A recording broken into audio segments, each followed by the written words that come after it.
I'm back. What I miss? Welcome to Annnnd Discussions. My friends call me D, and today, take two. For anyone who wasn't here last week, we're doing a part 2 of rapid fire movie reviews. Last week we did Phoenician Scheme, The Materialist, and Jurassic World. Now we're going to start with. Okay. I know what you did last summer. This will be the quickest review I think I will ever do in my life. What did I love? The twist at the end. What I hated? The acting. Biggest takeaway. Some things you thought died, live forever. Best actress? Madeline Klein. F1! I don't know why I did this pose, but we're committing. F1. F1, the movie. Okay, what I loved. The shots, the filming, the chase, not chase scenes, but the car scenes. Ugh, amazing. Plot.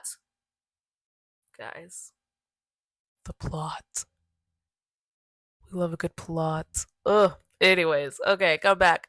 But I really liked the way that they filmed this movie. I think they did a very good job with that. I loved, it's not the filter, but the coloration they did for this film, I really enjoyed as well. I think it fit the theme of the movie very well, which is something you don't always think about, but it just felt like it was really in pocket.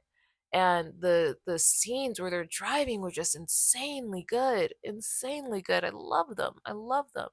So I thought that was the cinematography. To wrap it all up in one word, professionally, because I'm a professional. The cinematography I thought was really good. What I hated, the storyline was rough for me. I will say, I gotta be honest. There were so many plot points.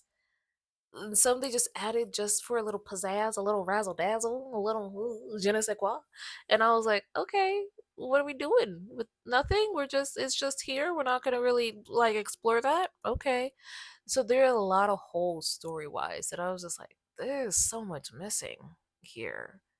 If you're gonna add this to the story, flesh it out. So that was rough for me. Now, that being said, no one came to this movie for the storyline. We came to watch fast cars go fast. You know what I mean? So we know what we're here for. Like, I get it. I think this is the movie I've seen Brad Pitt in that felt like Brad Pitt being the most Brad Pitt. So that was really interesting. And I say that as someone who is not like, I don't stalk the guy online, so I could be wrong. He could be completely different, but it felt like a fun movie for him. And I think he did a phenomenal job. He was my favorite actor in the movie. I think he was great. I think Idris was great as well. I liked his acting. Biggest takeaway, make what you want to make. Just make what you want to make. The Naked Gun, what I loved. Everything. It's such a good movie, like in the sense that it's hilarious. Once you kill a man for revenge, there's no going back.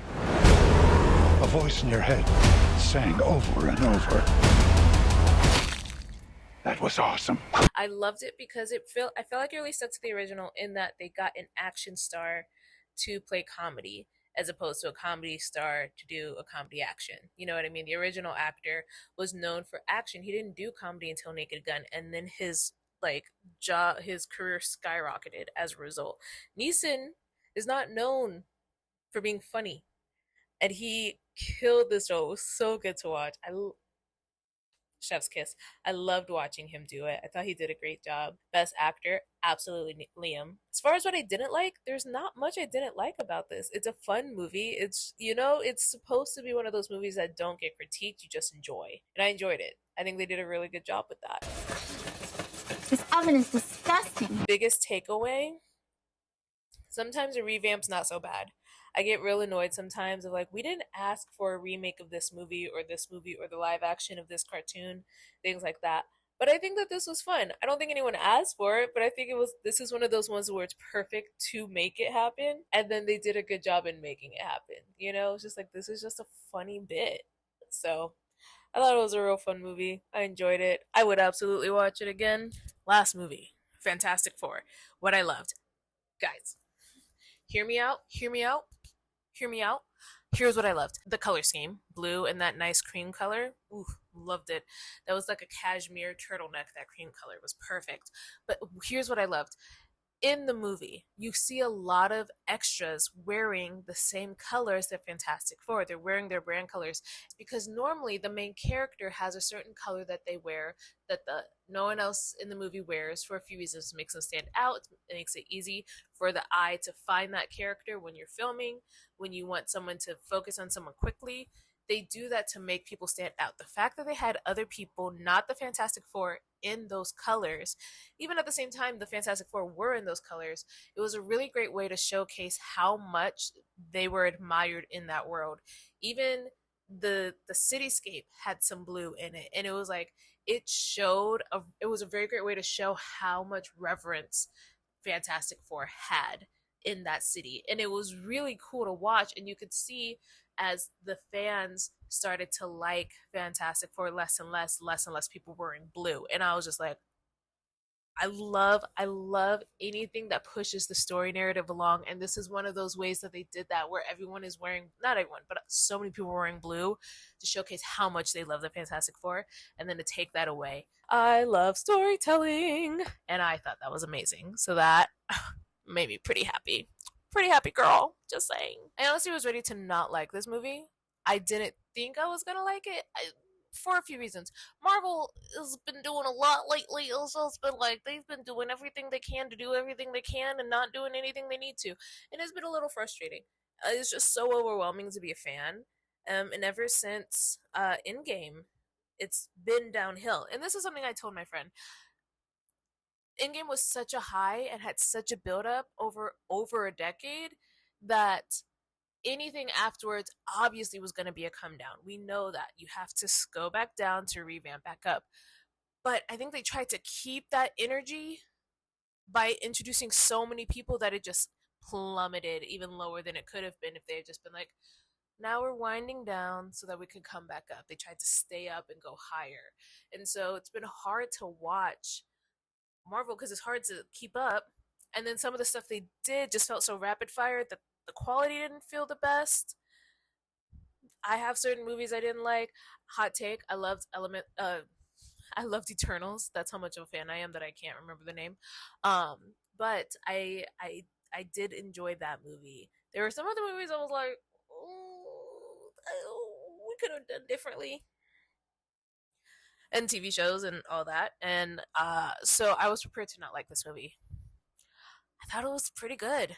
I really did. As far as what like I didn't like, here's the hard part. This is one of those movies where it's not the Naked Gun.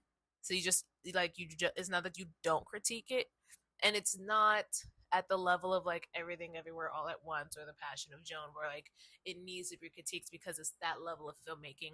It's like kind of in the middle. Now, granted, superhero movies aren't really taken seriously as serious cinema. I think that there are some arguments that could be made that superhero movies should be taken seriously, but I digress. So this is a hard one because it's like it could be open for critique. I didn't see a lot that I wanted to critique about it, and it's not a perfect movie by any means, but it just didn't seem to have. It was like I guess everything was kind of middle of the road or better. There wasn't anything that like really stood out to me. It was like this is an issue, you know.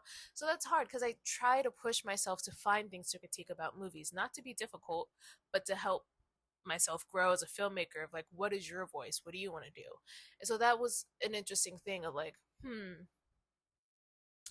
I don't know that I have any notes here, and I usually don't have notes for movies I don't take seriously to critique, or for movies that just blew my mind that I'm just like I don't even know what to say.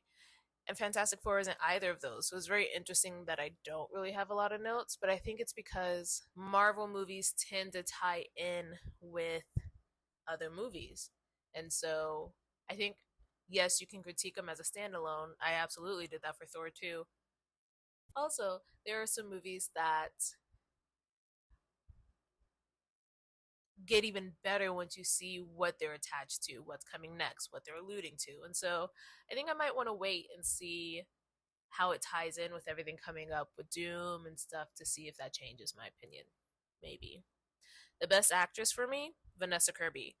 I didn't even know who she was. Wasn't really that excited about her being Sue because out of everyone, I knew her the least. And I was like, oh, everyone else I'm real excited about. I don't know this girl, lady, woman. But she was awesome. I love the way she played Sue. I haven't seen Sue as a mom before, and I think she did a really good job of playing a superhero who's trying to protect their child while a giant galactic planet eater wants to have them. It's a lot to unpack. And so Sue stole the show for me, absolutely. I know a lot of people didn't really like Pedro's portrayal of Reed Richards. I honestly thought that it was how the writers wrote Reed to fit more into today's representation of Reed. You know, I feel like they rewrote and revamped Reed a little bit to fit more into personality narratives that fit more to today. So I thought it was more of a writing choice than an acting choice. And so that was really interesting to me because I did notice, I was like, Reed seems a little different, but I didn't think it was the same way. I didn't think that it was an acting choice. I thought it was a writing choice, and that the writers had written Reed differently in order to make it more relatable to today. So I don't know. I don't know. Biggest takeaway. I don't think Marvel's dead yet. Like the MCU, you know, which is exciting because I don't it'd take a lot to reach the high of Endgame. It took a lot to get that high. So to get that high again, I believe in miracles. But I'm not as discouraged as I was. So that's encouraging. It's always weird. You never know when the golden era is over till it's over. You know? You're like, oh, man. But it's also exciting to see what other golden eras are coming up. So thanks for joining me. I hope you enjoyed this rapid fire review. I think if I were to put them all in order, I think it would be The Materialist. Nope.